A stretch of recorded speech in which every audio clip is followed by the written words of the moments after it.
You're listening to Permission to Shine, the podcast. Stories of overcoming obstacles and finding self-empowerment with Sherisse Bisram, Inner Power Activation Leader. The Oxford Dictionary describes permission as the action of officially allowing someone to do a particular thing, consent, authorization. What if you were that someone and you gave yourself the permission to be everything you wanted to be and more? No more playing small and accepting less than. You are worthy of the life of your dreams, regardless of what it is that you've been through. And honestly, it's exactly what you've been through that has shaped you into the version of yourself that you are now. Like a diamond, you've endured so much, but instead of breaking, you have become stronger and brighter. And if that's not a reason to shine, then I don't know what is. And if nature can do it, then why the hell can't you? You are brave, you are strong, you are powerful, and you are enough. Hear my call and give yourself the permission to shine, because you don't realise how many people are inspired by your light. Hi everyone, we are back and I'm so excited to introduce to you the amazing Cathy Nesbitt. And I came across Cathy and she has the most incredible combination of career pathways I've ever come across. And I'd love for Cathy to tell you a little bit more about it, but it involves a lot of laughter and also some worms. So Cathy, please do introduce yourself to the audience. Thank you, Sherisse. I'm so excited to be here. So my working title is Cathy Crawley Laughing Bean Queen. I offer simple solutions for today's challenges: worms for indoor composting, sprouts for eating, and laughter for overall health and wellness. And, you know, it's the 22nd anniversary of my worm business. I love that. And I love your introduction as well. I feel like that was amazing. It surpassed my one, that's for sure, which I love. And for those of us obviously listening in the UK, would you like to just tell us where you are in the world right now? Yes, I'm in Canada, Ontario, just north of Toronto. Amazing. Love that. And what's the weather like there for you right now? It's smoking hot. We're having a heat wave. It's 30 degrees this week. Wow. We're not used to it. We don't have air conditioning. Most people do, but we don't. We have windows. But when it's smoking hot and humid. Yeah, no, I mean, we're jealous because as hot as it gets here is about 18 degrees and it still feels cold. But you know what? We're not complaining. The sun's out and that's the best thing ever. But I'd love to know about your story, Cathy. Like, how did you come about falling into the laughter business and obviously your 22nd anniversary of the worm business? Like, how did it all begin and why? Yeah, so the laughter came about because of the worms. So in 2012, the worms, just so people are listening going, what the heck with the worms? It's indoor composting. You know, our landfill closed in 2002, and Canada's a large country. We couldn't find a place to site a new landfill, and we started to export our garbage to the US. And I had a solution: indoor composting with worms. And I set forth without any business acumen. I just was like, oh, people need this. And then 2012, 10 years into my worm business, one more person said, ew, worms in the house. And I felt it, I heard it. I questioned everything. Sherisse, I was like, what the heck? How am I going to do this?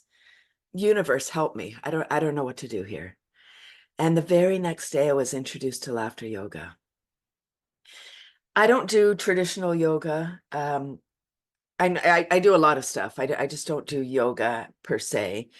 And I was like, what is laughter yoga? That sounds right up my alley. It sounds super fun. So it's not about jokes or comedy. It's laughing as an exercise. It's a cardiovascular workout. And I just jumped right in. I found a club close to where I lived, close to where my mother-in-law lived, actually, in Toronto. And so it was our date night. We would go out for dinner, then we'd go to Laughter Club. And it was so wonderful. And it changed everything for me. It changed my life. Laughter is the most amazing practice. I mean, it's fun. It connects us. We breathe on a deeper level, and we're secreting the love drugs when we're laughing versus, the stress hormones. And when we can't be in both systems at the same time. We're either in our relaxed mode, rest and digest, or we're in fight or flight. And we get to decide. That's the beautiful part. Yeah, so started in 1995 by a medical doctor. And his goal is world peace. This laughter movement, it's a global mission, and there are clubs in over 120 countries now. I love that so much. And I think you've just hit the nail on the head there with everything I teach as well, about how we're in the fight or flight response all of the time. We don't realize we're constantly in a state of stress. So to intentionally put yourself in a room where you are laughing and feeling those endorphins of yourself, but also everyone else around you, like, what a beautiful practice. I'm sure you've made some incredible friends from that space, haven't you? I have. So when you get trained as a laughter leader, there's kind of a principle that you'll have a laughter club, like, and a free laughter club, started in India. So there was lots of space and whatnot.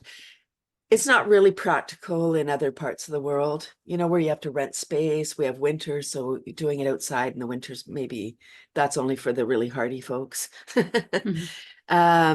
Yeah, and I said, universe, I do enough for free. I don't want to have a free club. I want paid gigs. So you get what you ask for. I got all these paid gigs going into long-term care, schools, working with special needs. So much fun. And then Yeah. 2020. Yeah. Then 2020, everything shut down. I was doing between 100 and 200 events before 2020. I was busy. I Yeah. thought I had to be everywhere, so I was. And then, yeah, nothing was going on. So I was like, okay, maybe it's time for my club. And prior to 2020, there was very few opportunities to laugh online, Mm. right? And then now here we are, everybody jumped online, and we're so adaptable. I think humans are amazing people. Now we just need to use our smarts for good to help the planet rather than, damaging. But that's Yeah. another podcast episode. No, you're speaking my language, Cathy. This is all of my language. And I think this is why I connect with certain people, because we're all into this connection, aren't we? Like, our bigger mission is how can we help the wider society and the world as a whole. So I think that's definitely probably what I was drawn to with you as well, let alone obviously all of the amazing things that you're doing right now that I love. Because even that the indoor composting, like, that's such a great idea. Like, I actually personally, when you said about the worms, I was thinking, cool, this woman collects worms. That's amazing. Like, didn't realize what it was that you actually did. So I love that, because again, that's you physically helping the planet as well. So it's just, yeah, you're this beautiful spirit, earth spirit, angel person, definitely, for sure. I can feel that. And those of you that obviously aren't watching on YouTube, you won't see your image, but you definitely have that about you, just energetically. So that's really lovely. I feel really grateful that I've been able to have this conversation with you today, because I think it's very needed for what you have to share. But I would love to pull back your story a little bit further into why the laughter yoga was so impactful for you, in regards to maybe your upbringing, or how you lived. Maybe you were in corporate and that stress level, and obviously meeting that changed your life. I'd love to know a little bit deeper of your story on that part. Yeah, so I'm kind of just freewheeling, and I'm very, as most entrepreneurs, I think, are empaths. I think most people that want to serve are empathic, and we just feel the need. And so I'm very open, and my heart was very open. And, I came with this worm mission. It was given to me. I mean, like these things are, and we either go with it, or I think we get sick if we're like, no, I don't want to do that. So I embraced my worm mission, and I still, to this day, I love it. I feel like, you said I'm kind of an earth angel. I feel like I have the earth looked after with the worms, taking care of the organic matter, creating beautiful soil, growing more nutrient-rich food. And then the laughter part is, I mean, it's high vibration, magic medicine. So it's kind of like heaven and earth all in one. Um, and so I'm very sensitive. So when people would say, "Ooh, worms in the house," I think I took it personal. I think it kind of hit me personal. And I know they say don't take it, it's not personal. It is when somebody's saying "ooh" to your face. It certainly feels that way. So laughter really helped me to become more resilient, to not take it personal. Oh, that's not my stuff. They're not ready for the worms yet. That's okay. How about laughter? And now, because of 2020 and the global mental health tsunami that we have, I feel that that's my mission right now, is to work on, the priorities. You can only work on one thing at a time. And my priority right now is helping the planet heal mentally through laughter. It's not about talking, and talk therapy is fine, nothing against that. It's just then you need to go into the issue. With the laughter, it allows us to just be present. We can't laugh and be thinking about, like, be laughing full on and think about yesterday or tomorrow, right? We're right here, right now. It oxygenates our beautiful brain so we can come up with more solutions. Because again, when we're stressed, we're afraid, we're closed off, and nothing's flowing. And I use the example of keys. Ever lost your keys, phone, glasses, and you're flapping around? You got to go, but you can't find your keys. Where are they? You're yelling at everyone. You're getting more stressed as you're searching, and your brain is literally deprived of oxygen. It can't help you. I love all of that so much, and you're speaking my language, because that's exactly kind of how I fell into this space of the work that I do now because of 2020. Like, I've been a professional dancer for 11 years. I was planning on, well, it's probably 10 years then. Well, even less than that, actually. How long had I been I don't know. Anyway, however long that was ago. And I'd been a professional dancer all that time, and I was planning to move to LA. And then obviously the pandemic hit, and I couldn't do that anymore. So as you're speaking about the universe so openly there, that's exactly my experience. I was like, okay, universe, what's next? And what kept coming up for me was my ability to connect with people. And I'd always been told in any class that I'd teach, as well as obviously dance, and I was dance teaching as well. There was always saying to me, you give so much more than just dance. Like, you're always giving so much value and humanness, And I was like, wow, that's the part there. So I dived into my healing journey within the pandemic time frame, and went back into my masters, learned about myself, about empowerment on a deeper level. So then what I realized was I'd actually experienced so much more life than a lot of people ever had, even, 50 years on from where I am, and that wisdom that I'd gained from that, which I believe transcends my human experience now. I believe it was obviously past life things as well that's added to this experience to be able to help me to guide other women in this space, to find solutions-based approach to mental health and well-being. So when you just said then about it's great you can talk to people, but there's something so much deeper that we can access. And I feel like my what I do is that solution-based approach, and individual, like not everyone's gonna find the same way. So I feel like in a way we're both presenting releases to this sort of environment that we all live in now. Like, as we said, that stress emotion makes us feel caged, and I feel like we're both creating a freedom from that space in our own way, which just feels really synchronized in its own space. And I love that laughter as a practice is just a thing. Like, I've heard about it before, but hearing about it so much more and feeling your energy around it, I feel like I need to know about more of that around here, and I need to either create that around here myself, or I need to be just pointing people in that direction, because I think so many people would benefit from these spaces. Because yeah, I mean, obviously as well, people can join you online. That's even better, because then they get a little taste of what it is you do. And obviously we'll put all of your links in the bio. But I just think that as a whole, we haven't been conditioned to prioritize looking after ourselves. So I feel like the laughter is the bridge across to that journey. Like, it's like, okay, well, how about you just try something a little bit different? You're going to have fun, because obviously you're going to be laughing the whole time. And actually, if you end up, releasing all of these stresses and overthinking that you've been bottling up for your whole life, if that ends up getting released as a byproduct of you having a great time, then sign me up, right?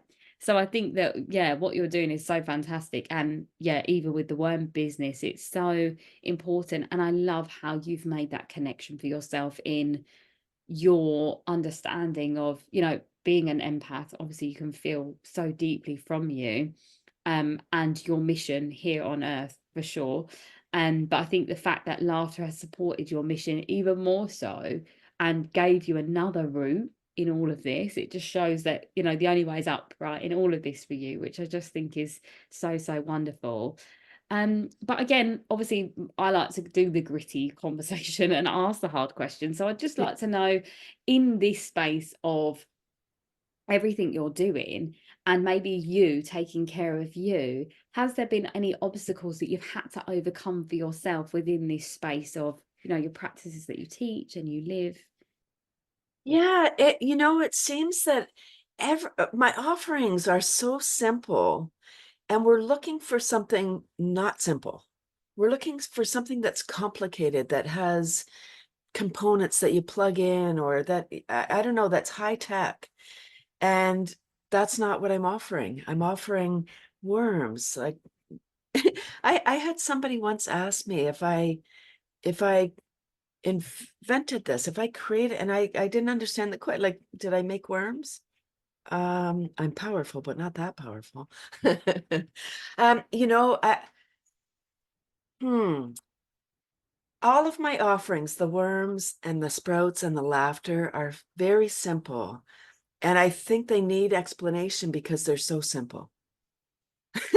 You know, like, just laugh and I can feel better.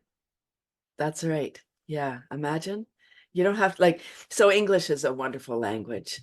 I'm going to say a couple of phrases and I'll break it down. But the first one is no laughter, no problem. No laughter, no problem. So N-O laughter, K-N-O-W problem. K-N-O-W laughter, N-O problem. And laughter doesn't take your problems away. It opens up your brain so solution can come in. You're right back to the stress. Laughter is the opposite of stress. So it's very funny because now with laughter, I thought, this will be so great. And it is. Explanation is required. People will say, I laugh all the time. Do you?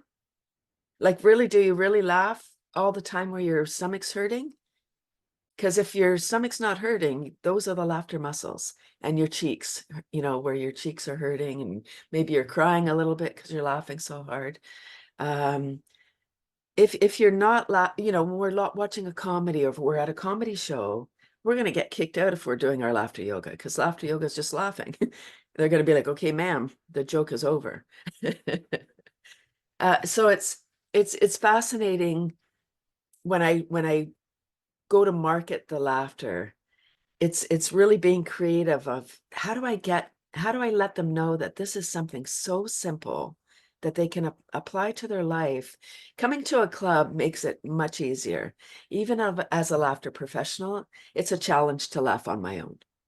Like, just to get my giggle on, you know, if you're doing sit-ups or you're dancing or you're doing something, it's different. But just laughing for no reason, it's a little bit hard on your own, even as a trained professional.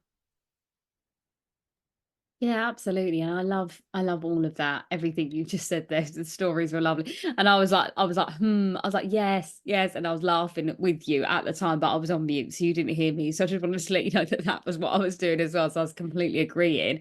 And I love your statement that you had there about the no laughter, no problem. That was amazing. And as you were speaking, one of my things that I say come up in my head, and it was how the opposite of stress is expressed. So I feel like that is kind of the connection there, isn't it? Is that you open yourself up to just receive so much more. And I'm definitely up for coming to this laughter club for sure, because I feel like, yeah, I was just thinking about lovely moments in my life and the friends I've got that I do have those really deep belly laughs with, and just little moments in my life. But it's funny, isn't it? Because I don't take life seriously for someone that's had a very serious life.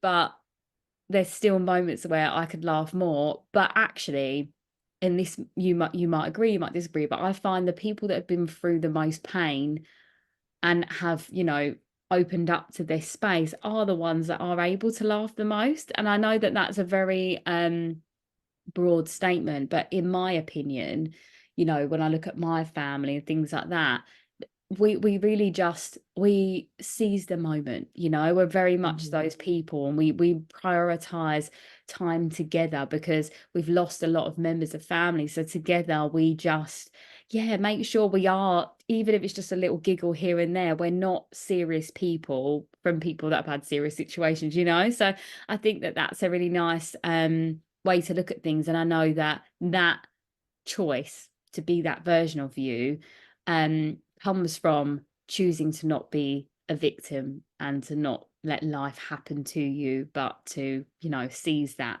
experience and choose a better. So I feel like for anyone listening that's in that space, maybe not sure, and you've heard about this now for the first time, I would say choose to give it a go. And then you never know what will come of it, right? Because even if it just you went to one session and you thought it's not for me, but you ended up feeling incredible just for that one-off thing, or it planted a seed for you to be like, you know what, maybe I do need to prioritize being in this space a bit more. And I loved what you said about the comedy show, you know, when they'd be like, man, that's enough. I've been that person before. I feel like it was a film with Kevin Hart and Will Ferrell. It was Die Hard, I think it's called, and it's like he was teaching him how to be cool for prison. And I remember it was just my sense of humor on the head. And I remember being in the cinema, absolutely stomach laughing, and everyone staring at me because they're like, "What is she doing?" Because I just found it absolutely hysterical. But yeah, you can't really laugh like that just in everyday life, can you? Well, that's it. Yes. You know, we can, it's interesting how you can walk into a room and if somebody's having a bad day, you can feel it. Same if somebody's won the lottery or they just got a promotion, they're feeling great, they're euphoric. You can feel it. It's energy. Mm. Yeah, it's really amazing how we want to put blocks in the way, like, oh, that's not for, I tried that once. It's like, well, you wouldn't go to yoga just once, or you wouldn't just do deep breathing once and you're done, or go for a jog once and, oh, good, that's off my list. You know, this is a practice, and the first time you go to a laughter club, it can be awkward, which is why Zoom is such a beautiful space. You're in your own home, you're in your little Zoom room, you can have your camera on or off. On is preferably because we want to connect and see each other. Yeah, it's interesting how we love the struggle. Not all, but some people really think that that's their story, that unless they have a story of, oh, I'm so tired and I work so hard and, you know, all these things, we think that that's a badge of honor because that's how Absolutely. society has, you know, trained us. But really, and we don't look at self-care is kind of down the list. It used to be considered selfish if you know, took time for yourself. But if we don't look after ourselves, you know, we're I that's something, you know, I'm 61 and I really want younger people to understand that you don't have to hit rock bottom. Why? What are these expressions? Oh, only one place Absolutely. to go from there. No, go from where you are and go up. Don't wait to hit rock bottom. 100%. You are speaking my language, Cathy, 100%. And I think that so many people say to me, when I'm ready, I'll do the work. I'm like, let me tell you, if you don't choose to do the work will come to you. And exactly that thing. People are waiting to be at rock bottom to actually lift themselves up, not realizing they're going to have extra weight to carry, whereas they just chose to find the solutions that work for them now. And that will give them the route, the journey, right? So into a better place. And I think that all of what I think we're talking about here is just tools, right? It's just tools that we accumulate that we know work for us, because life is going to happen. Not everything is going to be perfect all of the time, but I think for both of us, we're saying that actually there's solutions here. And if you know these solutions work for you, if you know that actually this is going to be a very stressful week for me, I'm going to make sure I book in my laughter yoga this week. So I've definitely got that in there. So that's you being a smart voyager, knowing that the journey is going to be a little bit treacherous, but actually at the end there's some respite. I feel like that's just you thinking ahead, isn't it? And we get so caught up, like you said, in the stress, the being in the stress, and we identify as being in the stress and all of those things. And exactly what you said there about the badge of honor, that's how I talk about my life before I did the healing journey. I used to be the hardest working person anyone ever knew because I wore that as a badge of honor. And actually, I literally did a post about it yesterday, and I said, where did it get me? Stressed and overwhelmed. and burnt out all of the time. So now I'm in a space where even now, like I'm launching my free masterclass at the moment, and I'm just in a space of really relaxing into it. I'm not thinking about, oh my gosh, I need everyone here. I'm like, do you know what? This is a really great opportunity. I'd love more people to be in this space with me. That's it. That's the end. Do you know what I mean? It doesn't need to be any push or force. It's like, that's really my dream in this vision, is that, again, like you, I can have more people that, you know, see the importance of why we do what we do and why it's important and how it can help them. And that's it, isn't it? It doesn't need to be a big stressful thing that, you know, at the start of my business journey, I was thinking, oh, I need to do this, this, and this. But actually, that's me overthinking and creating a bigger problem than it needs to be. Because as you keep saying, it does get to be simple. And our human experience has made everything so much more complicated. So I'd say for anyone listening right now, it's like, you know, pause, breathe, laugh if you can, and then look at the situation again. Because how much weight are you putting onto it that's making it a problem versus, is it just a thing? You know, like I don't know if you have the saying over there as well, but we say about making a mountain out of a molehill. You know, we're looking at this like little tiny bump in the road thinking, wow, it's a volcano. It's not actually, it's not. You know, you can just step over that. But the more you look at it and the further away you are, you feel like it's really big. But you know, just walk towards it and you'll see it's not as big of a deal as actually you're making it out to be completely. Yeah, I think 2020 was a wonderful, I mean, it caused a lot of things, but it really allowed those that were willing to look to take a pause and go, wow, what is important? Before 2020, I think the people that were most affected during the lockdown were the ones that were going to work, everything was fine, they were taking the kids here and there, and they had the holiday and everything, their life was perfect. And they hadn't thought about the future. And I think it really gave people an opportunity to decide what is important. What do I want with my life? Because we don't know. We don't know what's coming. And why wait? It's really interesting how people are like, oh, everything's fine. Like, could it be better? Yes, but the same with the expressions, better the devil you know than the one you don't know. No, the one you don't know might be really nice. Might not and be a devil beneficial. at all. Yeah, might not even be a devil. Might not be a devil. Like, these expressions keep us in place. Like, the thing about you can't get a job without a job. How do you get experience? Or all of these expressions that keep us, especially for women, like don't rock the boat and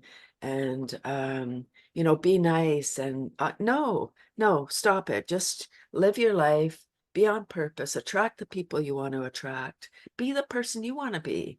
Absolutely. I would say if we could just be nice, if we could just be more kind, imagine if we could see the person on the street that, instead of judging them. I often question, Sherisse, how do we go from, we see those little children, we're like, oh, look at those little children, they're so cute. When do they become not so cute and we're judging them? Oh, look at that guy. No, I completely agree They with were you. a little boy at one time, and now we're going, oh, look at them, they're the lazy bum or whatever we're saying about them. It's like, no, what is their story? Why did that? I think you've really hit the nail on the head there as well about kindness.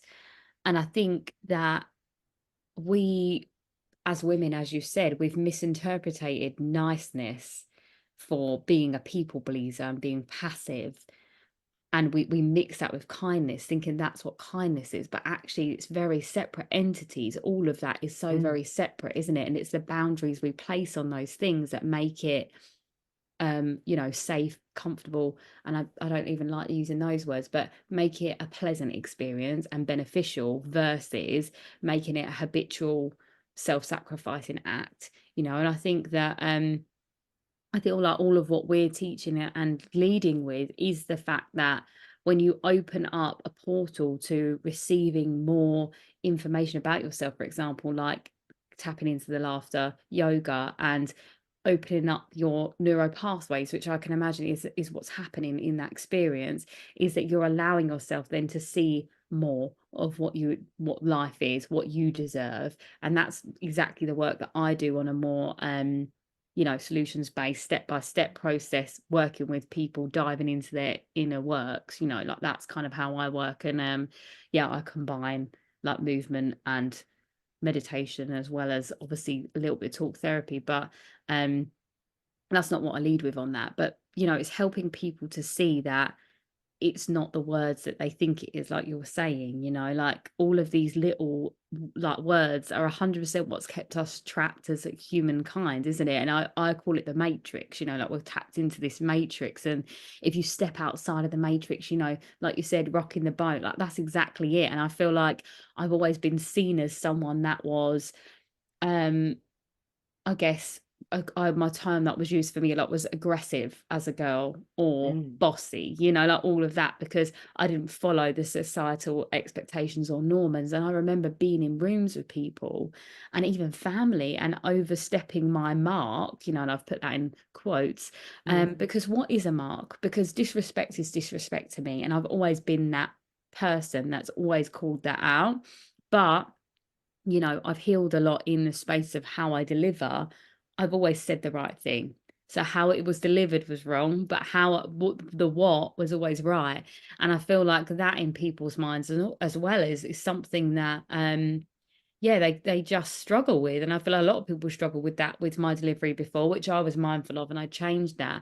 But kindness has always been on my forefront. And I think, how can we be a better human in this world to then help more humans? And I think it is an inward job, because I feel like when we are that, like, for example, you are that as a human being and a soul, your mission here is to make the world a better place, because you are intentionally making yourself a better person every day by the choices you're making.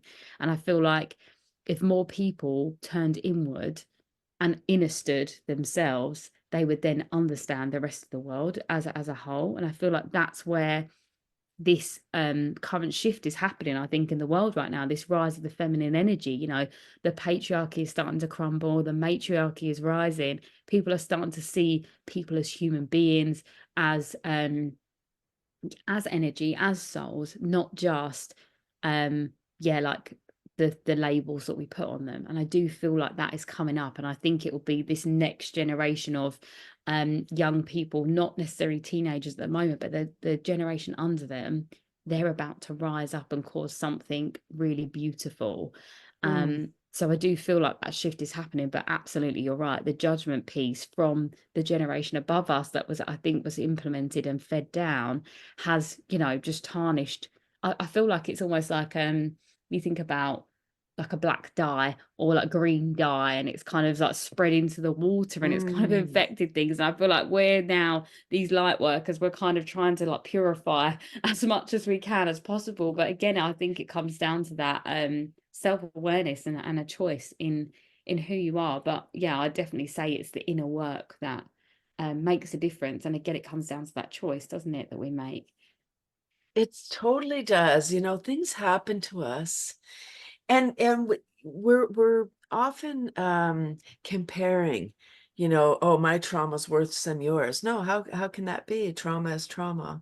And it's not comparing stories. It's like, let's just all heal and understand, like, have compassion for the person next door, and just be open to understanding what somebody else might be going through. I find it such a wonderful trip. Now that I understand my role here, which is to look after me, I loved what you said, the understanding. Is that what you said? I love that. Right, because really, when it's only our journey, we only have ourselves. We're born alone, we die alone, as they say, and then whatever in between. But imagine if we could be whole ourselves, heal whatever it was that we were holding on to, because we're not taught how to do these things, not yet. I agree, the next generation is going to be so much different. We're already seeing these beautiful young souls making huge impact, like not standing anymore for what is, because it's not working. The system is really broken around the world. and Absolutely. with a few people in control, and that's not, we're not having it anymore. No, absolutely that. It's like this rise of Aquarius energy is definitely bringing this forth, which is amazing. And exactly what you said there about the comparing of the trauma, that's something I speak about a lot as well. And I think it's that misery loves company, isn't it? People are so quick to moan about everything. And I feel like I'm very intentional about how much I moan, because I feel like there's an element that we need to vent about a situation and let it out of our body. And then there's a way of reframing that to make it the understanding, like it's okay to say that was a real inconvenience for me, but I'm glad that happened because I learned this. Or if I'm not glad it happened, I'm like, but that did make me more aware of the fact that I need to do this more. Like that's my kind of reframe on it. So I'm not declaring to the universe that I'm ungrateful. I'm just saying, okay, that was a bit annoying, but I did learn this. And I feel like if more people did that, that would help them a lot. But it's being aware of who you surround yourself with in those spaces, because so many people I walk into conversations with and they'll just be moaning for no reason about everything. Like you can go out for lunch and someone will be like, yes, sometimes the food isn't the best it could be. I get that. That's cool. But then if you're going to every single place you go to for lunch, everywhere, all of the time, and you're moaning about the food, it's either you're the problem or just don't go out and eat, just eat at home. Do you know what I mean? But I think the core is obviously the fact that they're just so ingrained to moan that they don't even realize that that's their reaction all of the time. So it's definitely that is so programmed into us, and it's again our choice, isn't it, to see And we something. spiral down, right? Oh, you think that's bad? Wow, down you go. Yeah, I've started a thing where I'm like, oh, how about if we go, you think that's good? What about this story? And then you tell a absolutely. great story of, something good. And it really is changing our mind. That's, our brain is geared to negative. And Mm-hmm. that was a survival. We needed to know if we were in danger. We're not in danger now. I mean, some people might be, but for the most part, if you lose your keys, it's annoying, or you miss the bus, it's a nuisance, but it's not life-threatening. Absolutely, that 100%. And I my thing now is, from being someone that was such an overachiever, overworking, just again this high cortisol level lifestyle. Now I'm like, I'll just be late. I can be okay with that. If it means me being stressed, I'm okay with being late. Now, there is a balance between that. I'm not someone that's late all the time, but if it's something casual that, maybe meeting friends for lunch, I can just drop the message and say, oh, gonna be 10 minutes late. Sorry about that. Do you want to order me a coffee while you wait? Do you know what I mean? Like there's a way to do a dance here that feels human. And I think that's it. We so want to be perfect and we want to have it all figured out, but actually, what is that anyway? So I think it's just dropping that. And I love what you said about, you think that's amazing, how about this? Like that's just a lovely way. And obviously we don't want to be feeding too much ego there, but we want to be opening up beautiful experiences, don't we? So we can have nicer conversations. And that's something I do. Like if I hear people moaning, I'm like, oh, but did you not like that? Wasn't that amazing? And then it just instantly shifts. Or if you have someone in your life that is always moaning to you about what you're doing, so for example condescending, I always get them to ask the other person a question about themselves. That's what I'm trying to say. So I'll say they're moaning at you saying you should have done this, you should have done that. Oh, by the way, you didn't tell me how your day was. Boom, instant change, shifting conversation, shifting dynamic. It makes the person then look inward and actually changes the complete dynamic of a conversation. And a lot of people that have done that, especially my clients, they're like, oh my gosh, like I didn't even know that this person, for example, if it was their parent, I didn't even know that they'd ever been to France before, and they're telling me this story, and I wouldn't have known that if I didn't ask them that conversation. So thank you for creating these openings and changes of dynamics. And it is that, isn't it? We can change. It's like a ship. We've got the steering wheel, we can turn it. I would wish I knew the right correct term for that. We can steer it in any direction we want.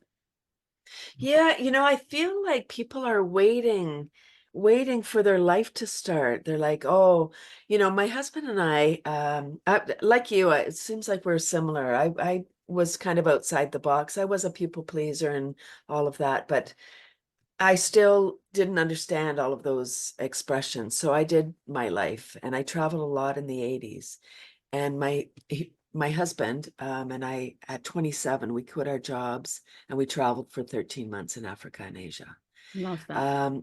And the things that people said, it was like, oh, I'm going to travel when I retire. And, okay, but that's 40 years from now. Like, you're just going to work now? You're not, what? Oh, when I retire, I'll live my life. It's like, you might not make retirement, first of all. Like, and I didn't even think about, so the account at the company I was working for said, these are your prime earning years. You're never going to make this money back again. I was like, oh, I don't understand that thinking.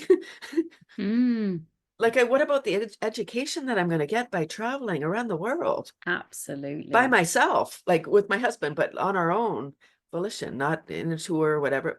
Anyway, I didn't realize, I didn't put into play because I didn't have that foresight, but what about the environmental degradation? Like, there's places that I was that are totally different now. You can't either go there, they're dangerous, there's a war there now, or, you know, things change so much. And from 27 to 65, you have different ideas. Like, I wouldn't even be able to travel at the same, I wouldn't want to travel at the same rate that I traveled at, like carrying my 40-pound pack, and no. Yeah, I love that so much, Cathy. You're speaking my language, because that's exactly the same. I mean, I traveled a lot through being a professional dancer all this time, but also me just taking time out and just doing those long trips with a backpack and exploring. And there's something so rich about that version of travel, because a lot of people will say, like your friends that said, I'll wait till they retire, it's like that luxury version of travel where you don't see the real country, you just see the shiny You're on hotel. a bus, you're on the bus, off the bus. Yeah. Someone put your bags on. Exactly that. And you just see the nice hotels and you see the little touristy bits. You don't see the real bit. You don't eat the street food with the people and be immersed in it. And I always remember being in Thailand and seeing these kids playing with a cardboard box sign, you know, and they were having the best time. And that was laughter in its purest form and all of those beautiful things. And I think that gives you so much more context of what life is really about. You know, we in the Western world are so caught up on, again, the accolades, the achievements, the, you know, being in the company for how many years and earning that much money. But actually, that's not what happiness is it? You know, you can live so low cost in somewhere in the world. And I guess maybe we can't create that in the Western world as much as we can in, you know, out in other places. But that is richness, that is, you know, that travel, that exploration that you've had in your life, that is what people would pay millions to try and create in their own life, if only they'd made that choice and taken that risk to be able to do that.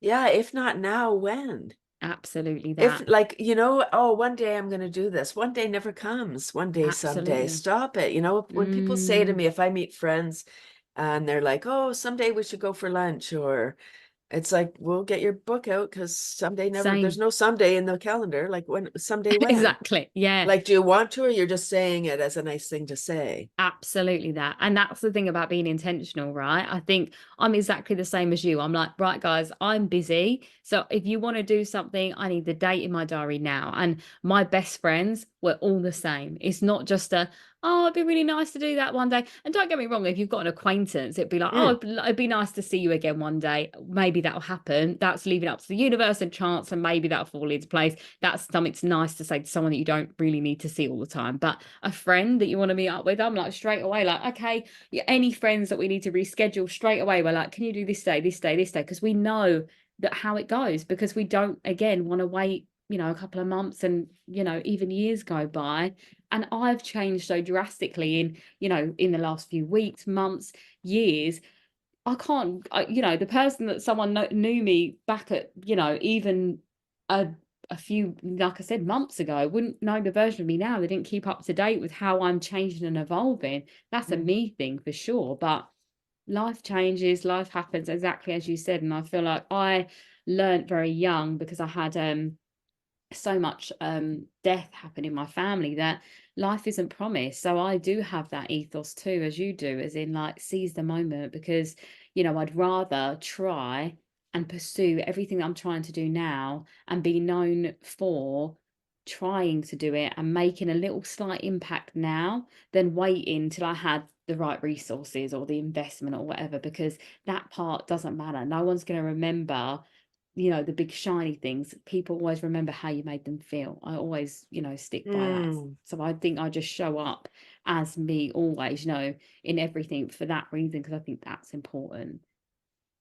Yeah, it is. Live your life. Do what you want. Like, what do you want to do? Don't live under somebody else's dream of your life. Like your parents didn't get to do the thing. They didn't get to be a lawyer or go to school. So now you got to do that on that, like, and they're going to live vicariously. Nope, that's too bad for them that they didn't have a chance. Absolutely.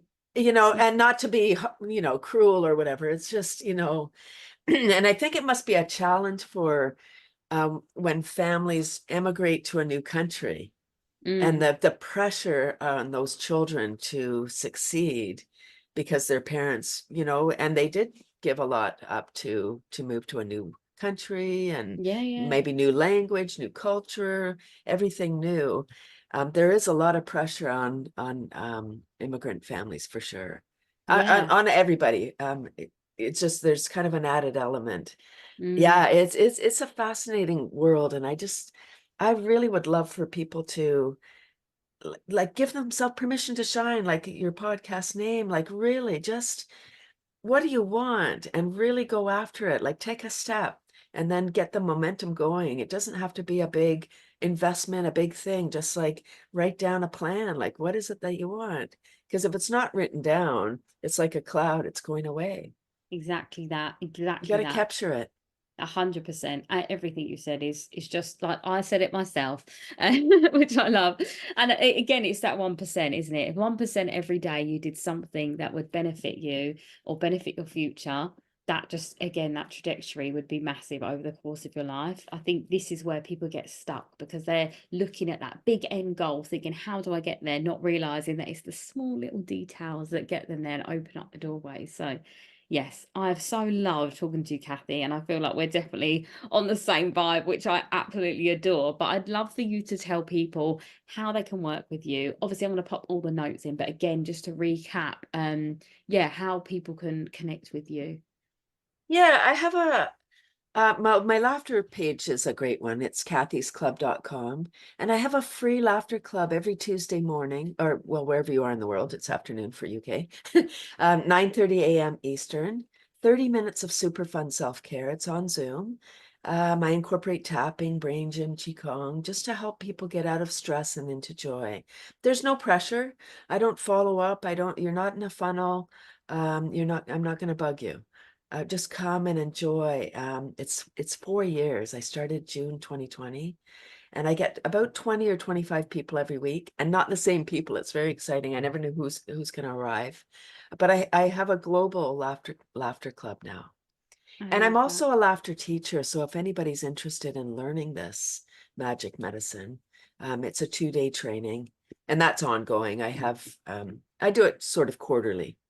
Online, Nice. and I do in person if anyone wanted to come to Canada. Yeah, nice. I feel like it's opened up a little doorway for me. I might be one of your people that comes to be a teacher in the future. I'm going to see what happens with that because I feel like that might be another avenue for sure. It's I love the sound of complementary. it. Absolutely, with a dance teacher or a yoga teacher or a school teacher, in corporations. I mean, you can just add laughter. You don't necessarily have to do a laughter club half hour or an hour. It can be a few minutes at the beginning of a meeting. Yeah, I'm thinking as well for my clients, you know, when I'm working with like trauma healing and things like that, I just feel like it might be a really nice modality to add into, the different ways of helping people release for sure. So I love that. I'm definitely going to come to your club though at some point for sure. I'm going to make sure I do that and I'll be sharing that with everything as well. But to round off the podcast, I always like to do a soul to soul message. So I feel like whatever you feel called right now to share to whoever's listening, I'd love for you to just let your soul speak.